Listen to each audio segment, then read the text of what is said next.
도현아 유치원 노래도 한번 해야지. 유치원 노래도. 여기서 이런 네가 여기서 지금 많이 들어가요.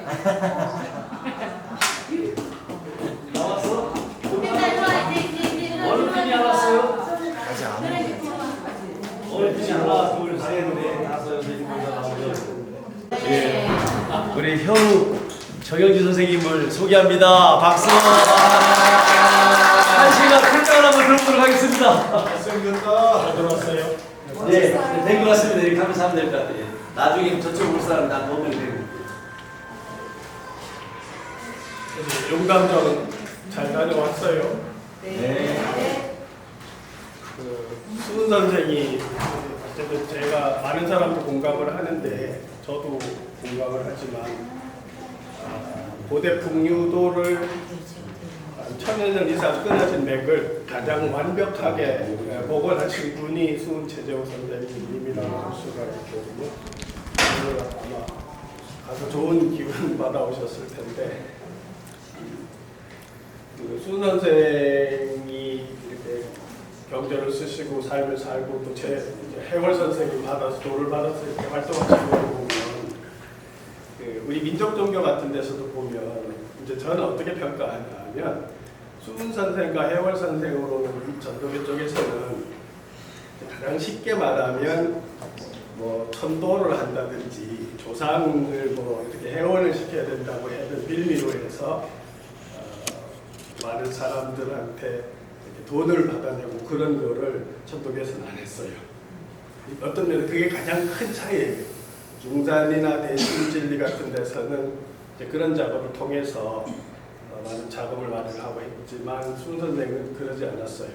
그게 사실은 우리 풍류 사상에서는 가장 핵심적인 거예요. 무슨 소리냐 하면 우리 풍류인들은, 풍류도인들은 또 풍류 스승들, 풍류 지도자들은 어떤 면에서는 하늘 부모로서 이 백성들한테 군림하거나 착취하지 않았어요.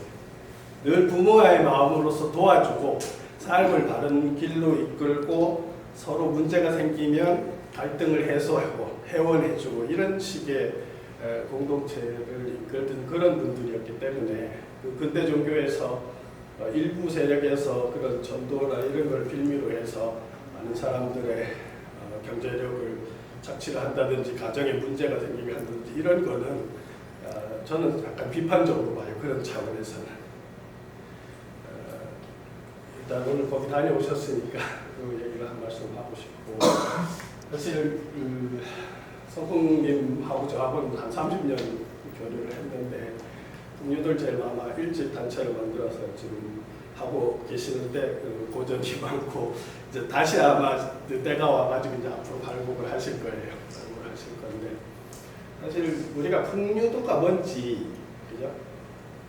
그래서 사실 풍류도 하면서도 풍류도가 뭔지 이렇게 질문에 들어가면 쉽게 대답을 못해요.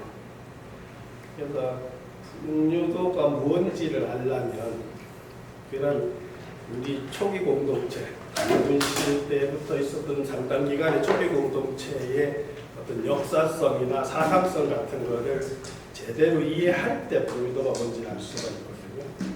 그리고 이제 여러분들도 이제 선풍선의 밑에서 이제 공부를 하고 앞으로 이제 풍류인의 삶을 걸어가시겠지만 이게 그냥 이렇게 힐링을 하고 함께 어울리고 이런 이렇게 단순한 비상적인 그것도 중요하지만 원리적인 게 중요한 거예요.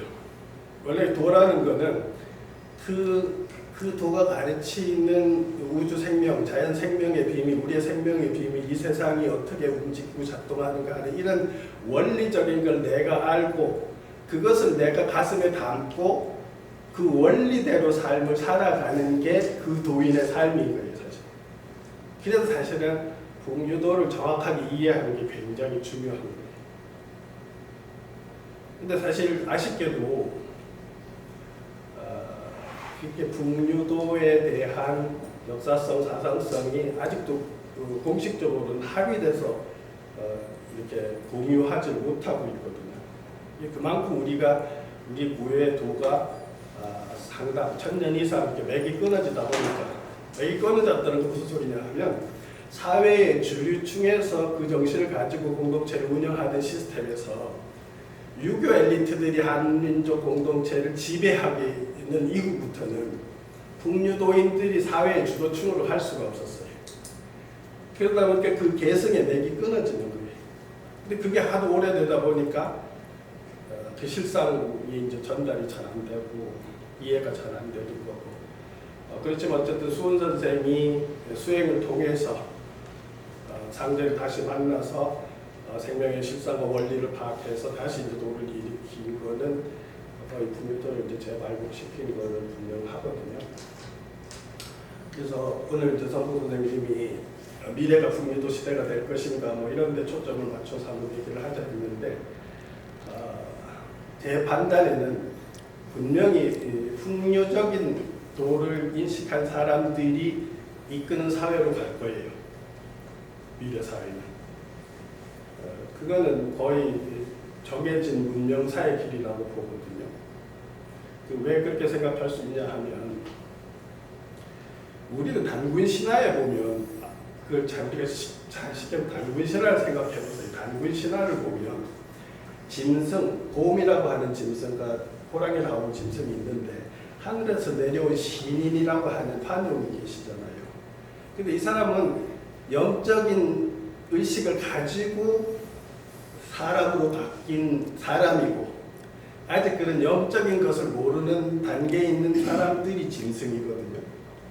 그럼 단군 신화를 보면 이제 웅녀하고 호녀하고 와가지고 우리도 사람이 되게 해주십시오 하고 빌잖아요. 그렇게 하면 동굴에 들어가서 쑥과 마늘을 먹고 100일 동안 기도를 하면 되겠다 이제 그런 얘기를 하는데 그래서 결국은 우리는 사람이 사람답게 사는 세상을 말한 거예요.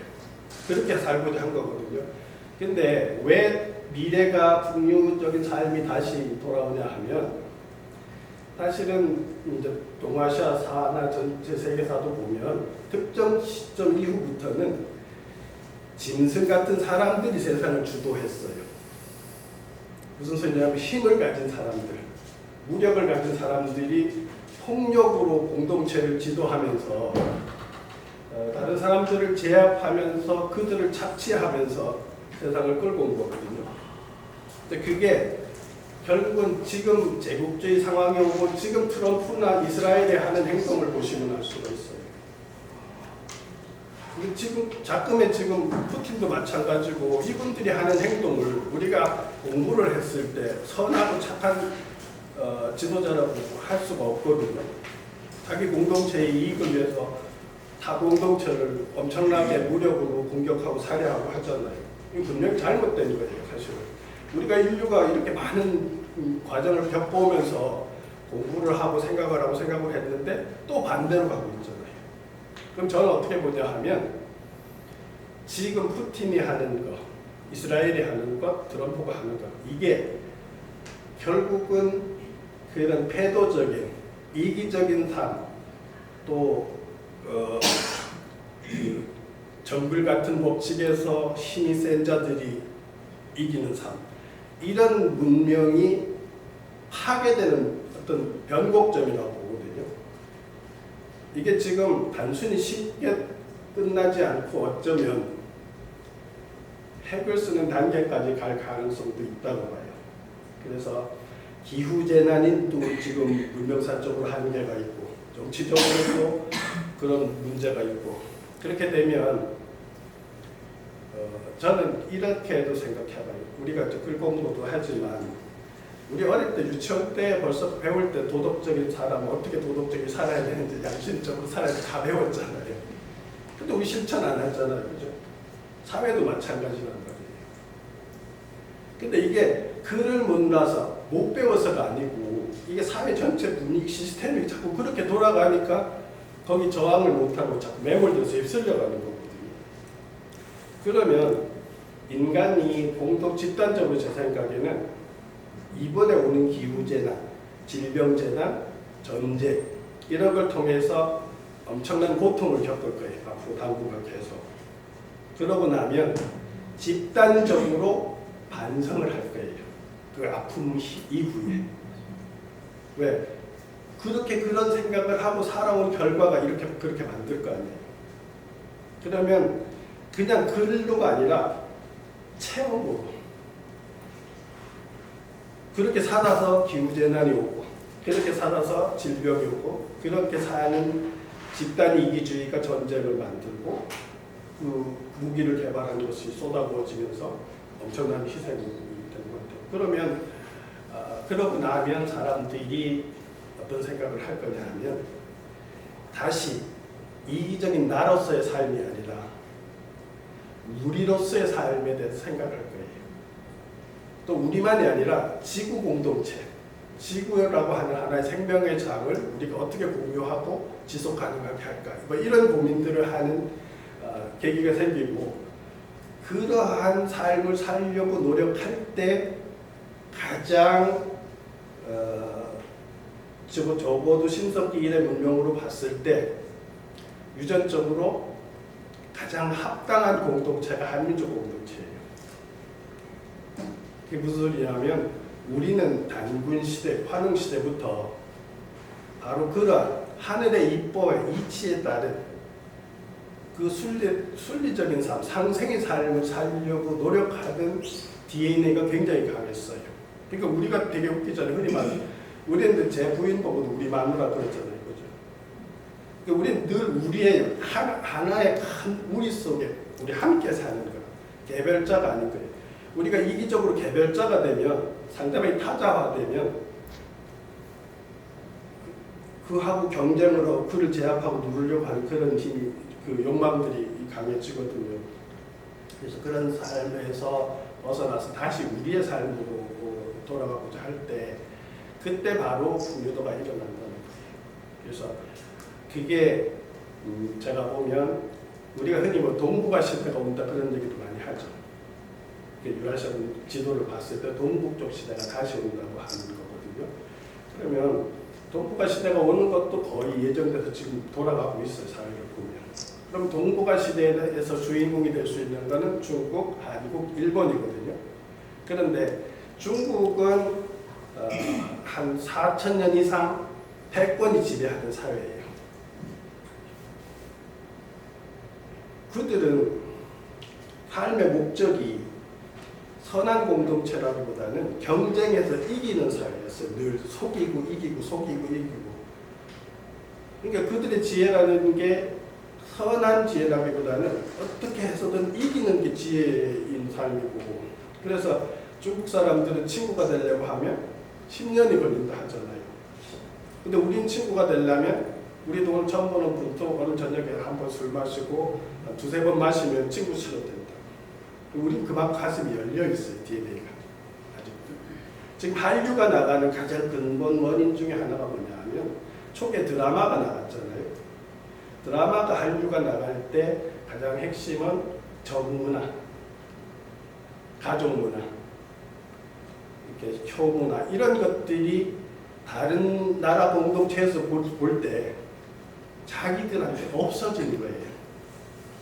근데 저 사람들은 아주 다정하게 정스럽게 함께 살고 금방 친구가 되기로 했잖아요. 그러니까 우리가 한류가 나간 이후에 우리 상황을 보면 지금 방송국에도 보면 외국인들이 무지하게 많이 출연하잖아요. 그죠? 그러면 실제로 외국 사람 애들이 한글을 배워서 한국에 살고자 하는 사람들이 무지하게 많아요. 그건 뭐냐면 자기네 나라에서 잃어버린 그런 것들이 한국인이 가지고 있기 때문이거든요. 그러니까 그런 한국인의 삶, 지금 보면 모든 문화, 뭐 지금 뭐 우리 고전 춤도 그렇고 최근에 어제까지 뉴스에도 보니까 음식에서도 무슨 아카데미상 뭐 민속기를 받았다고 기사도 나고 하여튼 K자 붙으면 요새 막 유럽에서 잘 나가고 미국에서 잘 나가는 시대거든요. 그럼 이게 일시적이지 않을 가능성이 있다는 거죠. 그런데 이런 한류가 뻗어나가는 것, 그러니까 지금 서양 사람들은 한국인의 문화가 하나의 모델이 되고 하나의 멋있다고 생각하고 아름답다고 생각하는 단계에 와 있는 거예요. 음식 문화까지도. 그런데 그러한 모든 것의 뿌리는 바로 한국인의 사유 속에 있는 풍요적인 삶이거든요. 우리가 우리로 살려고 했고 함께 살려고 했고 우리는 영적인 삶을 살았기 때문에 보이는 세계도 중요하지만 보이지 않는 세계도 중요하다고 인식을 한 거예요. 왜 지금 사람들이 다 하나가 됐냐면 근대 이후에 합리적인 이성과 과학을 신봉했어요. 그게 잘못됐다는 게 아니라 지나치게 그것만 신봉하다 보니까 잃어버리게 하는 거예요. 여백을 잃어버린 거예요. 여러분들도 공부하면 우리가 만약 호흡을 명상을 한다든지 하면 많은 체험들을 할 거예요. 그런 체험이 다 100% 정답은 아니지만 우리의 정신세계는 보이는 그러니까 불교는 육권, 안이, 비설신, 의로 인식하는 범위 너머의 세계가 있어요. 현상계에는. 근데 그런 걸 다 잊어버린 거예요. 근데 그게 열려야만이 우린 우리라고 하는 삶을 살 수가 있어요. 그러니까 여러분들도 분유 지도자가 되시려면 가장 필수적인 게 수행을 하셔야 돼요. 명상을 하셔야 돼요. 우리가 명상할 때 명자가 뭐냐 하면 우리가 어머니의 그 자궁 있잖아요. 자궁이 열리고 그 안쪽이 어둠을 명자예요. 그거를 상영한 게 무슨 소리냐 하면 명상을 한다는 것은 현상계에서 인식하는 우리가 근원적으로 돌아가는 거예요. 어머니 뱃속에 있을 때 원래 상태로. 그래서 이 개별자인 나에서 원래 상태로 돌아가서 전체 속에 나로 재인식을 하는 거거든요. 우리가 무당이 되는 원리도 원칙적으로 그래요. 이제 웅녀도 그렇게 했지만 동굴에 가서 수행을 한다는 거는 내 그 에고적인 자아를 붕괴시키는 과정이에요. 그렇게 해서 신적 자아를 만나는 거예요. 그러니까 우리 한국인 표현을 하면 불교에서 말하는 일심이라든지 법성이라든지 뭐 근원적인 도라지 이런 게 이렇게 표현했어요. 한나로 표현해서 큰 나. 우리는 큰 나라고 하는 그 마음의 각 부분으로 나눠져 있는 우리거든요.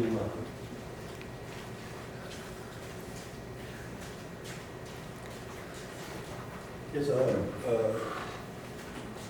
제가 강조하고 싶은 거는 일단 우리가 평상시에 저는 그렇게 얘기해요. 우리가 어떤 자꾸 종교처럼 틀을 맞춰서 새벽 기도를 하자 무슨 이렇게 하는 것보다는 각자 형편에 맞게 적어도 하루에 1시간은 명상을 한다고 정해놓고 자기한테 편리한 시간에 호흡 명상을 하셨으면 좋겠어요. 분명히 실익이 있어요. 왜냐하면 이 북유도라는 걸 제가 개념적으로 여러 가지도 있는데 정리하면 이렇게 표현할 수 있어요. 지금 세간에서 전함선부터 쭉 정리하는 내용들이 다 있는데 저는 그 정리가 약간 좀 문제가 있다고 보고 저는 북유를 어떻게 정리하냐 하면 근원적인 하느님이 세계를 만들고 지어가는 바람 좀 성스러운 영의 작용을 마음으로 깨닫고 그 바람결을 느끼며 조화로운 삶을 살아가고자 하는 것을 북유도라고 말하는데 그러한 깨달은 마음을 가지고 홍익인간하고 접하고자 하는 삶을 살아가고자 하는 것이 우리의 삶이거든요. 그러니까 이 북유가 어떤 얘기냐 하면 제가 천부경을 뒤에도 설명을 간단하게 드릴 텐데 우리가 근원적인 우주가 생기기 전에 알이 있잖아요. 우리가 빅뱅 이전에 하나의 알이 있다 하잖아요. 그 알이 빅뱅을 폭발을 하잖아요. 그러면 이게 폭발을 해서 하늘을 만들고 땅을 만들고 생명계를 만들거든요. 그리고 하늘을 움직이고 땅을 움직이고 사람은 생명계를 움직인단 말이에요. 그러면 이 움직여가는 모든 데에는 바람이 작용하는 거예요. 성령이 작용하는 거예요. 기독교식으로 말하면.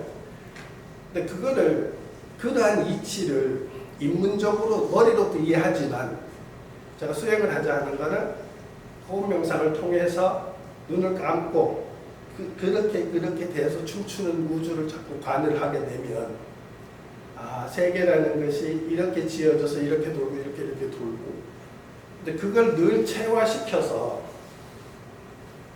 한 함께 더불어 상생하는 사회를 다시 만들어 가자. 우리는 원래 초기에 그렇게 했다는 거예요.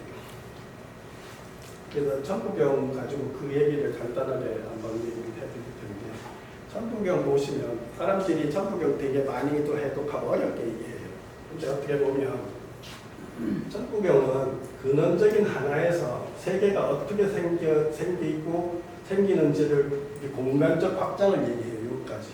그 다음에 천이삼, 지이삼 요거는 그게 어떻게 작동하는지 천진삼재가.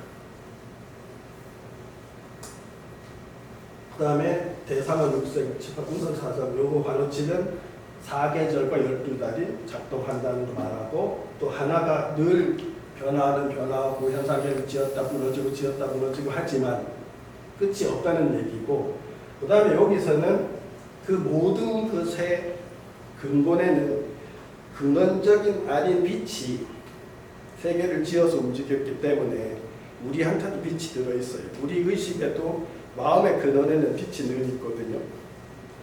그 빛의 시각을 깨닫고 나면 우주가 춤추는 것을 내 마음에서 알 수 있다는 걸 천지가 다. 사실은 이게 되게 어렵지가 않아요. 그래서 제가 이걸 한글로 하나 풀어놨는데 같이 내가 한번 보면, 하나의 밝은 알에서 일할 때 시작을 하는데 시작이 없는 밝은 알입니다. 그 밝은 알이 하늘, 땅, 사람, 생명을 만들었지만 그 근본은 다음이 없습니다. 석상급 무진본 이렇게 돼 있잖아요. 그 다음에 하늘이 먼저 열렸고, 땅이 그 다음에 열렸고, 사람이 그 다음에 생명이 그 다음에 생겼습니다. 밝은 알이 변해서 불어나서 크게 세상을 이루지만 다함이 없이 하늘, 땅, 사람으로 화합합니다. 하늘에도 이것도 아까 풍류를 설명하기 위해서 이렇게 표현해요. 하늘에도 암숨이 있고 숫숨이 있어요. 그러니까 하늘에도 천이삼, 지이삼, 인이삼 이렇게 표현하는 거는 하늘에도 음량이 작동하고 땅도 음량이 작동하고 생명계도 음량이 작동한다는 거예요. 그럼 그걸 우리가 옛날 조상들 말로 표현하면 하늘에도 암숨이 있고 숫숨이 있고, 땅에도 암숨이 있고 숫숨이 있고, 생명계에도 암숨이 있고 숫숨이 있고, 이게 작동한다는 거예요. 그렇게 해서 생명계도 다 이렇게 한다는 거예요. 그래서 하늘과 땅과 사람의 암숨과 숫숨을 더하면 6이 되고 6, 7, 8, 9을 해서 이 현상계가 작동한다 이런 얘기입니다.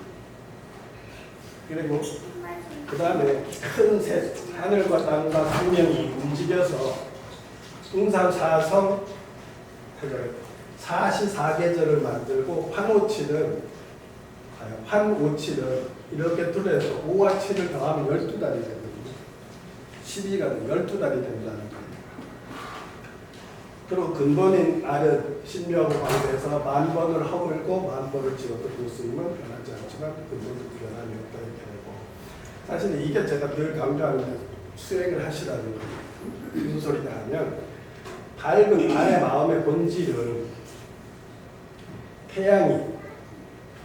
태양이 인당에 떠오르는 밝은 이에, 태양이 인당에 떠오르는 신인의 성인의 관점에서 보면, 그 마음에서 보면, 근원적인 마음에서 보면 하늘도 땅도 생명도 다 하나 속에 있는 거예요. 그 소리인 거예요. 이게 굉장히 제일 어려운 부분이고, 이게 비유적이에요. 그게 뭐냐면 수행한 사람한테 전달해 줄 수 있는 게 천국의 핵심인 거예요. 그래서 여러분들도 그런 경험이 있을 수도 있고, 고승들이 인당에 행했던 경험들은 거의 대부분 해요. 그리고 힌두교 경전에도 보면 인당에 해가 떠오르는 사람은 적어도 천인이다 이런 표현이 있어요. 그렇게 인류가 공유하는 거죠. 그 다음에 일종무적이 이렇게 하는 거예요. 그러니까 천부경이 되게 어렵게 생각하실 필요가 없고, 환웅시대, 단군시대 초등학생도 알아들어야 돼요. 이게 무슨 소리냐면, 원래 하나가 있었고 하늘, 땅, 세상이 만들어지고, 그죠? 그게 아무리 풀어놔도 삼재 속에 들어있고, 그러니까 공간이 어떻게 생기고, 사시상 12달이 어떻게 작동하고, 그 모든 것이 작동하는 게 무한 반복되고, 그 모든 것의 핵심은 마음을 깨달아야 된다는 거예요. 그러니까 저기서 본심 보는 불교에서 일심을 말하는 거예요. 우리가 일심을 깨달으면 성찰 스님이 있잖아요. 득도를 하셨을 때, 득도하셨을 때가 아니고 종정이 되셨을 때 법정 스님하고 중앙일보에 대담을 한 기사가 있었어요.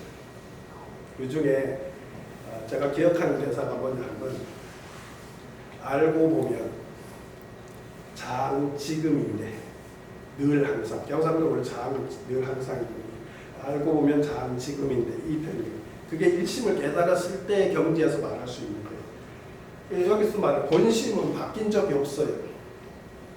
하느님의 마음은 바뀐 적이 없거든요.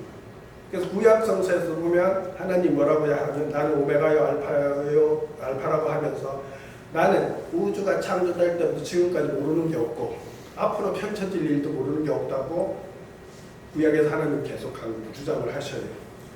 그게 일심이라는 게 그런 경계인 거예요.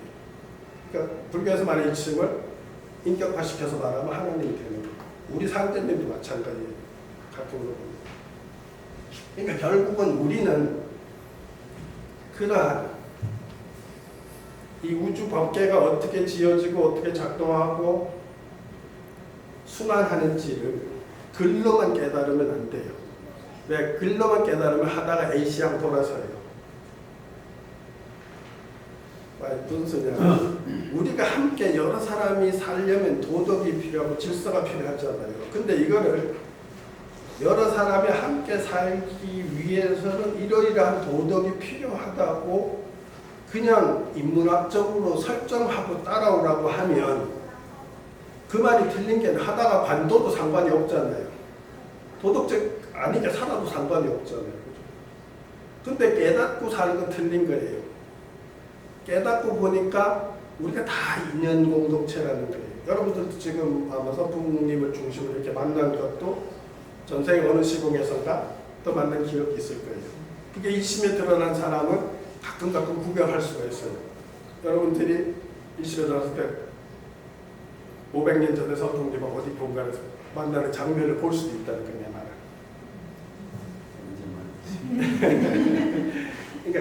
그러니까 그렇게 깨달은 시선돼서 깨달은 마음으로 삶을 살면 우리로서 살게 된다는 거예요.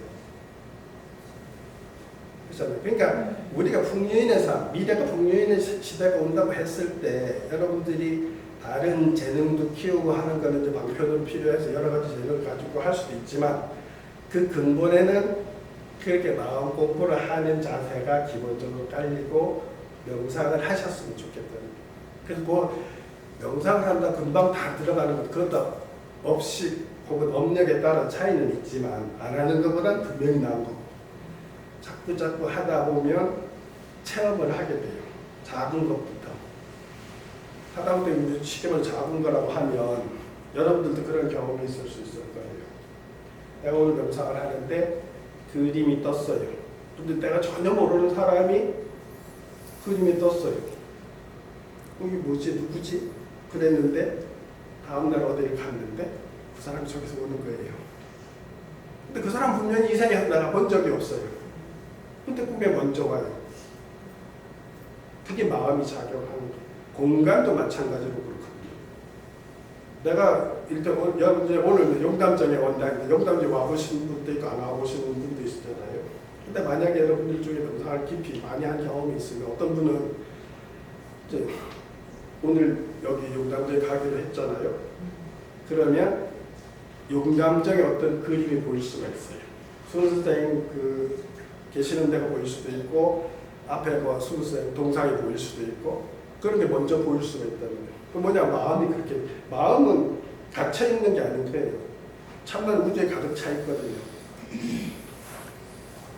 그러니까 우리가 풍요인의 삶이라는 거는 하나는 그렇게 공부하는 거고 하나는 그걸 얻어서 삶에서 실천하고 그렇게 하면서 세상의 부모로서 길을 걸어가는 도와주는 사람. 그러니까 여러분들이 이익을 만들어도 도와주면서 나오는 이익을 중시하는 쪽으로 가는 게 좋다는 거죠.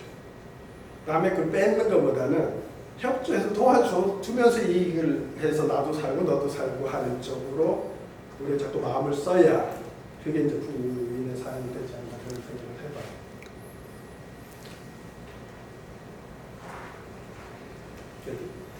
이게 학술적으로 얘기하면 어려울 것 같아서 지금 이거 30분 했을 때 지금 많은 사람들이 그냥 바람의 흐름인 줄 아는데 이때 바람은 성령인 거예요. 무슨 소리냐면 근원적인 하나님의 숨결인 거예요. 하나님이 세상을 지어가고 생명을 짓고 하는 그 모든 것에 흐르는 그 바람일 거예요. 근데 그거를 우리가 바람이라고 하는 걸 지금 바람풍이라고 하잖아요. 근데 지금부터 3,500년 전에 상나라, 음나라라고 중국에 있었는데 거기에서 바람풍자가 원래는 그냥 바람으로 익혔어요. 우린 지금 바람풍 그래거든요. 원래가 그때는 바람이었어요. 이게 자꾸 이렇게 풀람 하다가 동안이에서 피용으로 되고 이게 이제 우리가 풍으로 이렇게 된 거거든요. 그러다 보니까 우리는 이 바람 원래 바람이었는데 풍으로 중국 사람들이 읽으니까 바람풍 이렇게 됩니다. 그럼 이게서 뭘 단서를 잡을 수 있냐 하면 우리 조상들이 중원의 동이족으로 살았던 기억이 언어에 남아있는 겁니다. 근데 요 바람이 있잖아요. 바람이 풍으로도 있지만 바람의 또 다른 의미가 M이에요.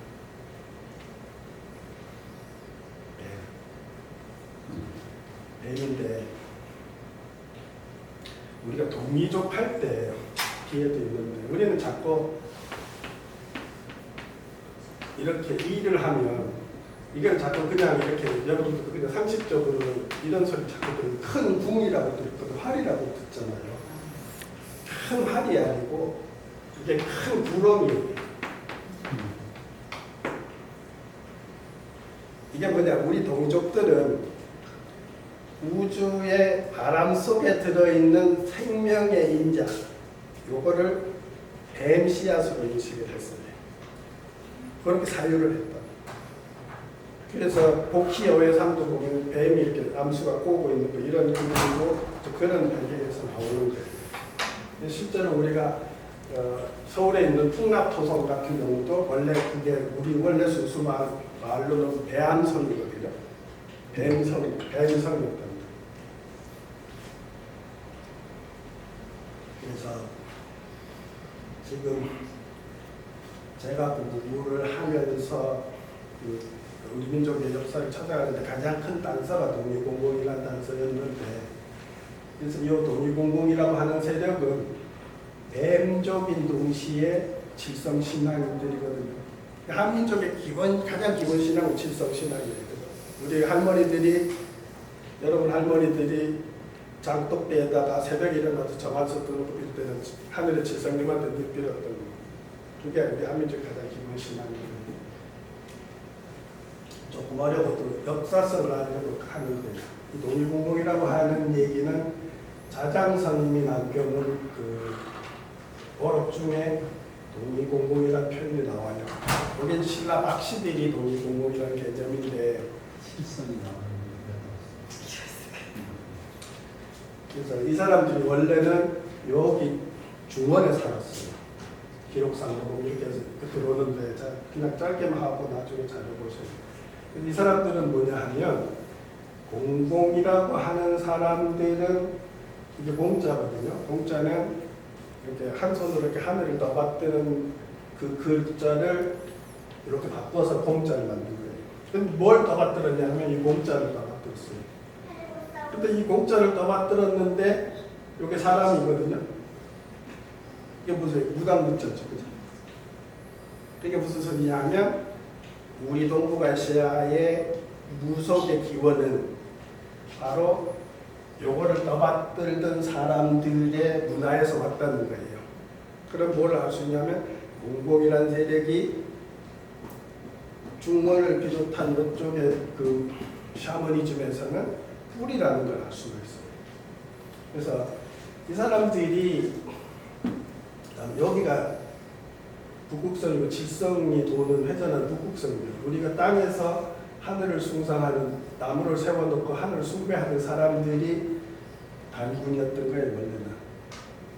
이게 다 선인들이었는데 이 사람들이 원래 어디 살았냐면 여기 살았어요. 여기가 중국 황하가 이렇게 내려가서 이렇게 국경으로 이렇게 흐르는데 여기 보시면 지금 요 그림 보시면 여기 북두칠성이 아마 보일 거예요. 그 그림에서. 근데 이게 땅속에 황토 15m 밑에서 나왔어요. 근데 이게 2000년대 초반에 중국에서 중화문명 탐험공정이라고 우리 동북공정 얘기 많이 들었죠. 중화문명 탐험공정이라고 해서 중국에서 예산 5조 원을 5조 엔인가를 투자를 했어요. 그렇게 해서 중국 애들이 중국이 굴기를 하면서 자기네들이 세계에서 가장 문명 국가인 것을 입증하기 위해서 그러니까 문헌에서는 한계가 있잖아요. 그걸 밝힐 수 있는 그 전설 시대의 어떤 상황들 고고학적으로 밝히는 거예요. 그래서 엄청나게 투자를 해가지고 가능성 있는 데 다 파보는 거예요. 그래서 지금 완성 거의 확실히 드러난 것 중에 하나가 요임금의 수도인 평양이 발굴이 다 됐거든요. 그러면 우리 단군 시대하고 겹치는 요임금 시대가 고고학적으로 봤을 때 실제 있었다는 게 확증이 되는 거예요. 고고학적으로. 그래서 이 사람들이 또 이 황하가를 파본 거예요. 파보다가 1918년하고 20년에 칠성신앙의 유적이 2개가 나왔어요. 최근에 나온 거죠. 근데 저 칠성신앙은 중국의 신앙이 아니에요. 황제가 칠성신앙 했다는 기록은 없어요. 황제는 곰족 혹은 자라 또 혹은 뱀족 이런 토템을 가지고 있거든요. 근데 칠성을 황제 그룹에서 했다는 건 없어요. 근데 이 사람들이 이걸 발굴하고 책을 냈는데 여기 이제 황하하고 낙서가 있는데 그 주변에서 나왔다 해서 하락고국이라고 했어요. 이게 지금부터 5300년 전이에요. 근데 이미 작은 국가 단계에 들어갔다고 주장을 하는 거예요. 근데 우리는 기원전 2333년에 생겼다고 만들어졌다고 하는 고조선, 단군조선도 아직도 다 안 믿으려 하잖아요. 근데 그거보다 1000년이 앞선 단계에서 이미 고국 단계에 들어섰다고 하는 거예요. 그럼 이런 것들은 다 뭐냐면 우리가 단군조선 신화를 단군조선을 신화시대라고 아직도 인식하는 사람들이 있는데 절대 그렇지 않다는 거예요. 거의 초기 국가 상태라는 거를 이제 빗대서도 생각을 할 수 있는데 바로 이러한 이런 것들이 나온 유물이 나온 데가 기록상으로 공공족이 살던 데예요. 근데 동이족이 여기 옆에 살았거든요. 그래서 여기 이것도 보시면 이게 하남시 복양이 여기 점 찍어놓은 데서 나온 건데 중국 사람들이 중국 고고학자 여기 발견한 고고학자가 뭐라고 하냐면 이게 치우천왕의 무덤일 거라고 생각을 해요. 치우에 우리가 뭐 조상으로 생각 치우. 근데 그 당시는 보면 용하고 호랑이를 중시하는 토템을 가지고 있었어요. 용호 시대죠, 용호. 근데 이 사람들이 그러니까 뭐냐면 우주를 변화시키는 에너지로 바람과 비가 중요하다고 생각하는 거예요. 바람과 비가. 근데 이 사람들 말고 소금천식 할 때는 용봉 시대거든요. 호가 봉황으로 바뀐 거예요. 그러니까 시대가 틀린 이 사람들이 더 빠르죠. 복희여회가 실제로는 동이족의 시원족이거든요.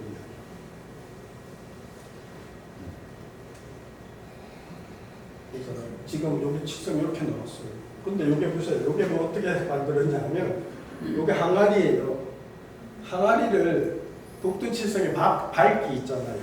크기에 따라서 크게 작게 이렇게 만들어 가지고 이렇게 만들어 놓은 거예요. 대단히 이제 눈으로 봤을 때 육안으로 봤을 때 같은 크기도 하고 차이가 나요. 그걸 똑같이 해서 항아리로 해서 만든 거예요. 그게 지금 항아리 이렇게 보이잖아요. 더 봤을 때. 근데 이 당시에 벌써 도자기도 이 정도로 만들었고, 요건 옥으로 만든 누에예요. 근데 내가 저 자료를 번역을 해봤는데, 저게 나오는데 그 항아리에서죠. 실크의 섬유 그 원소가 나왔어요. 화학물질이 나왔어요. 그 뭐는 얘기를 하냐면 5,300년 전에도 이미 실크를 만들 수 있었던 거예요. 요새 모과학이 발달해서 우리는 자꾸 멀리 가면 되게 무식하거나 좀 그럴 걸 잘 모를 것 같은데 5,300년 전에도 실크를 생산했다는 거예요. 이런 같은 건데, 그래서 저는 이게 우리 민족의 뿌리 시원을 밝혀주는 고고학자들을 중국에서 5조 원을 들여가지고 발굴해줬던 거예요. 그러니까 5,300년 전은 황제가 아직 거기 내려오기 전이에요. 보통 황제는 기원전 3,000년경에 내려온 거로 지금까지 다 인식을 하고 있거든요. 그래서 이게 2개가 나왔어요. 이렇게 2개가 딱 지금 2개씩 나왔어요. 근데 아마 자기 주변을 계속 발굴하면 계속 앞으로 많이 나올 거예요. 그러면 그 화가 중류 지역이 다 칠성신앙을 하는 조상들이 살던 데거든요. 그래서 요새 자꾸 이랬죠. 지금 이 지도도 보면 이건 영국 생물학자가 만든 거예요. 보면 여기가 황하관 지역이거든요. 여기가 한반도고. 근데 유전적인 그 요소들이 거의 비슷하죠. 그게 무슨 소리냐면 여러분들이 자꾸 그 환단곡이나 이런 걸 보시면서 천산에서 동쪽에서 바로 백두산으로 왔다고 자꾸 생각을 하잖아요. 근데 지금 칠성신학도 그 중원에 있었죠. 유전학적으로 해도 중원하고 우리하고 피가 가장 겹쳐요. 그러니까 황하 중류 지역에서 상당 부분의 사람들이 왔다는 걸 알 수가 있어요. 그래서 우리의 공공적인 천선문화는 다를 거 아니에요. 아까 이렇게 농자일 때 우리는 하늘님이 계시고 하늘에서 이렇게 내려와서 온 백성이라고 생각하는 거예요. 그래서 천선 개념이 그 개념인데 여기에서 이렇게 올라왔다는 거예요. 지금 시중에서 보면 홍산문화라고 들어보셨죠? 홍산문화가 나오니까 많은 사람들이 뭐라고 얘기하냐면 홍산문화는 화궁시대 문화다. 그래서 이제 그런 식으로 갖다 붙여서 설명을 하는 사람들이 있어요. 지금도 가면. 그게 지금 작년에 서울대 교수인데 한국인의 기원이라는 책을 발표하셨어요. 이 사람이 책을 쓰기 위해서 갑주를 친 거 보면 우리나라 한국 학자들 논문이 아니고 권위 있는 세계 학술지에 등재된 논문만 가지고 갑주를 치셨어요. 근데 거기 자료에 보면 홍산 문화의 수렵체진 원 사람들은 이쪽 아무로 쪽에서 내려온 사람들이라는 거예요. 그 다음에 단군 시대하고 겹치는 게 고고학적으로 하가점 하춘 문화거든요. 근데 거기에 농사를 짓는 조기장 농경인은 황화가옥 유전자가 높더라는 거예요.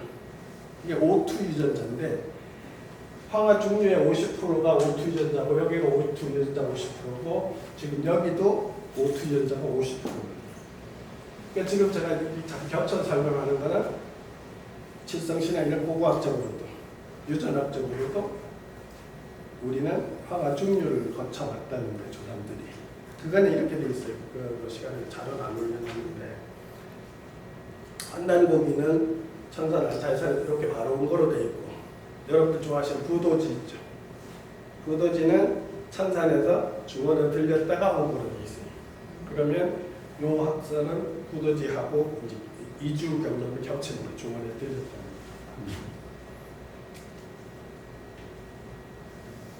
이 설명이 같은 거 이분이 다 설명을 해놨어요.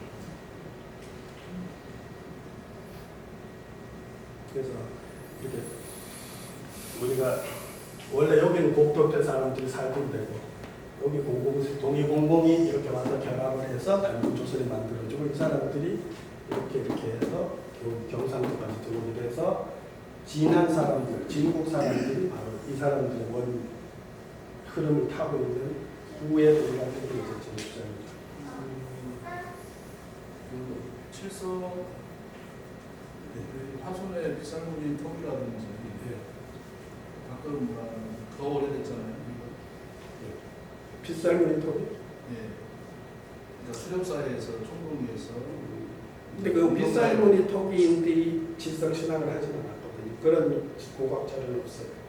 그러니까 그 삶의 시간은 여정이 공부하게 되면 더 빗살무늬 톱보다 더 오래된 걸로. 아 그건 그래요. 그런데 여기 이쪽 지역이 빗살무늬 토기가 굉장히 빨라요. 한반도를 포함해서 기원전 5,000년, 6,000년까지 가거든요.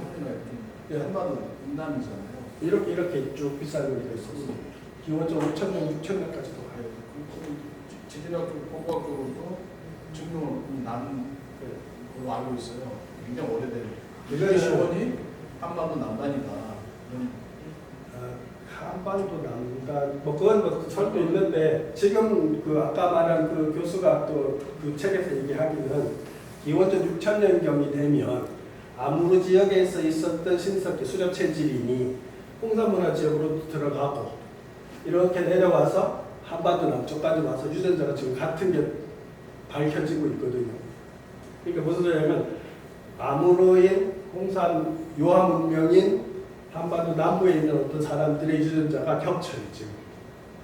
그러니까 아니 이렇게 생각하시면 돼요. 이게 한반도로 들어온 사람은 다양하거든요. 다양한데 지금 제가 말하는 거는 주맥의 흐름을 얘기하는 거예요. 환우과 단군 부록을 얘기하는 거죠. 그렇게 해서 이렇게 단군 조선이 생겨서 요동반도 남부, 서북한 지역, 충청도 지역, 요 신라 이렇게 이제 단군 조선의 흐름이라는 이 사람들이 이렇게 해서 일본으로 건너가면 초기 천황가도 이 사람들하고 연결이 된다는 거죠. 그래서 제가 이제 지금까지는 사실은 동의공공 얘기가 나왔을 때 동의를 빼고 공공만 강조를 했었는데 이제 지금 이제 동의공공이라고 하는 개념을 함께 해서 이제 쓰기로 했거든요. 그런데 보니까 지금 최근 자료까지 공부를 해서 보면 공공 세력은 천산에서 이렇게 내려와서 서한 지역으로 들어와요. 근데 그들보다 먼저 복희 여여 세력은 아무르강 지역에서 요하 지역을 거쳐서 이렇게 내려오는데 이게 이렇게 돼 있어요. 해안선이 전국 시대까지도 해안선이 거의 이렇게 들어가 있거든요. 최근에 그 논문에서 나오는 게 뒤에 자료가 있는데 그러면 이쪽 사람들이 내려가려면 이렇게 하게 되면 바로 하남성으로 들어가요. 루트가 그러니까 기원전 5,000년, 4,000년 이렇게 동이족이 내려가면 복희여에 그래서 아까 하남 복양에서 치우천왕의 무덤이라고 중국 사람들 고급적으로 나온 걸 그렇게 얘기하는 거예요. 그러면 이렇게 내려간 먼저 내려온 동이족하고 서북 쪽에서 내려온 공공족하고 황하 중류 지역에서 만나는 거예요. 그래서 거기서 만나서 1,000년, 2,000년을 살게 되면 그들의 문화가 동이공공의 문화가 되는 거예요. 그래서 기록상으로 보면 여외의 후예가 공공이라고 돼 있거든요. 그게 그래서 그랬구나 하고 지금은 이해하게 됐어요. 그래서 우리 문화에는 동이공공의 문화가 같이 있는 거예요. 복희 여외의 문화도 있고 공공의 문화도 있는데 복희 여외 쪽 문화는 뱀 토템을 가지고 있는 문화고 공공의 문화는 질성신앙의 문화고 이렇게 때 그 두 문화가 합쳐진 문화입니다. 그게 단군 조선의 문화의 핵심 키일 거라고 생각을 하는 거예요. 이게 내가 책에도 써놓은 건데 중국 사람이 그 생물학자가 해놓은 거예요. 자기들 해보니까 자기들 조상이 동북 쪽에서 내려온 사람하고 서북 쪽에서 내려온 사람들이라고 하는 거예요. 최근 10년 정도의 그 자료거든요. 아까 그 해안선 문제예요. 최근에 나온 근래에 나온 논문인데 보세요. 이게 기원전 여기 보시면 이런 단계 기원전 2278년 이러면 최대한 이렇게까지 들어가는 거예요. 해안선이. 그러니까 해안선이 이렇게 들어가니까 기원전 4,000년, 5,000년 이렇게 동이족이 내려가려면 여기서 이렇게 산동반도를 못 들어왔을 거 아니에요. 그러니까 그때 복희여회는 그러니까 결국은 이렇게 내려갔을 거라는 거예요. 그러니까 처음에 복희여회가 내려갈 때는 하남성 쪽으로 동이족이 내려갔을 거라는 거예요. 그래서 이 동이족, 이쪽에서 내려온 동이족하고 서북 쪽에서 내려온 천선족하고 만나서 하나의 같은 공동체 문화가 형성됐었고, 그들이 동이공공 쪽이 중원 함대기한테 축출이 될 때 북쪽으로 올라갔을 거라는 게 이제 지금 제가 입문한 데서 동의를 빼고 얘기했었는데, 이런 걸 종합해 보니까 아, 그렇게 이해를 하면 옳겠다 하는 생각을 하게 된 거죠. 그래서 아까도 말했지만 이 자가 이런 거예요. 이 갑골문에서 사람으로 표현되어 있거든요. 금문에서는 사람한테 이렇게 궁자가 표현돼요. 소전에서 이렇게 궁자로 바뀌어요. 그 다음에 해서체에서 완전히 이 궁자로 바뀌고, 그러면 이 궁자가 결국은 이걸 표현한 건데, 보세요. 봐요. 사람이 있는데 이게 있잖아요. 근데 이 궁자가 어떻게 표현됐어요? 뱀으로 표현됐죠. 그죠? 우리가 사람이 죽으면 조사 등을 달잖아요. 집 앞에 근조할 때도 달잖아요. 이게 어떤 의미였냐 하면, 아, 여기에 죽은 영가가 있습니다. 그 인도에 있잖아요. 인도에 가면 요니링가 신앙이라고 해서 힌두이즘에서는 링가는 남근이고 요니는 여근인데, 그걸 결합해 놓은 그 도사비나 그 형상들이 있어요. 거기 보면 그 남근에다 어떻게 표현했냐면, 남근에다가 안에다 뱀을 그려놨어요. 쉽게 말해서 정장을 뱀으로 인식했던 거예요. 근데 그런 사유가 우리한테도 있었다는 소리예요. 그게 뭐냐면, 영혼의 씨앗은 뱀이고, 뱀이 엄마 자궁에 들어와서 육신의 몸을 타고난 인간의 모습으로 하지만, 죽으면 그 영가는 다시 돌아간다고 하는 거예요. 우리 무속에서 지전춤이라고 있죠. 그러다 보면 종이 지전 이렇게 하고 있잖아요. 그런 게 다 뱀이에요. 샤머니즘에서. 일본 가면 심사에 가도 이렇게 짝대기에다 하얀 천 몇 개 걸어놨잖아요. 그거 다 뱀이라고. 그러니까 요 영가를 뱀으로 인식하는 거는 복희 여와의 동족의 문화라는 거예요. 그거하고 이렇게 칠성신하고 결합되고, 이거 보시면 아마 우리가 동의의 이자를 큰 화살로 보는 것이 얼마나 잘못되는지, 그거는 그냥 이런 고고학적인 자료 없이 그냥 동안 시대의 설문해전한 책에서 그걸 이제 이자를 그렇게 그 사람이 해놓은 거거든요. 그걸 우리가 받아들였던 건데, 갑골문이 나오고 금문이 조사되고 보니까 그게 아닌 거예요. 시간이 없으면 그렇게 하고, 되고. 지금 우리가 풍류도가 왜 그 최치원이 난랑 비서에서 고유한 도가 있는데 월풍류를 하고, 그거는 선사에 잘 기록이 돼 있고, 포함상교를 하고, 그 다음에 접하분생을 한다, 이런 표현이 왜 있냐 하면, 그러니까 우리 한민족의 조상인 황웅들이 가지고 있었던 사유체계가 그 개념화되기 된 전, 이성화된 종교 이전에 그냥 있는 날것으로서의 참 진리를 이해하고 있었던 거라는 거예요. 그래서 똑같은 게, 우리는 칠성에서 내려와서, 환웅이 내려와서 삼위태백으로 내려오잖아요. 그러니까 도솔천에서 석가 미륵이 내려와서 세상을 구제하고, 천국에서 하나님이 예수가 내려와서 구제하고, 이런 선계에서 진한계로 내려와서 구제하고 하는 이런 기본적인 종교의 틀에서 우리가 가장 시간이 빠르고 원형적이라는 거예요. 그러니까 우리의 도에는, 아까도 제가 자꾸 풍류를, 그 바람을 성령으로도 기독교식으로도 표현하잖아요. 그러니까 우리는 이런 후대 모든 종교의 기본 틀을 이해하고 있었던 거예요. 그러니까 제치원이 유교, 불교, 도교를 포함하고 있었다고 하면 유교, 불교, 도교, 기독교도 다 포함이 된다는 거예요.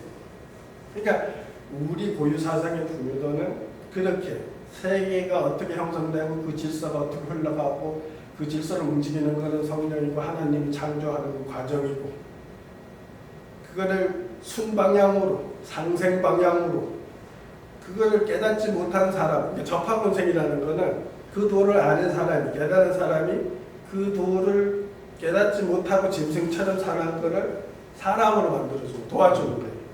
아 그렇게 살면 안 돼. 사람이 사람답게 살아야지. 사람은 원래 그러면 안 돼. 그건 짐승이나 하는 짓이지. 우리 말에 그런 게 많잖아요.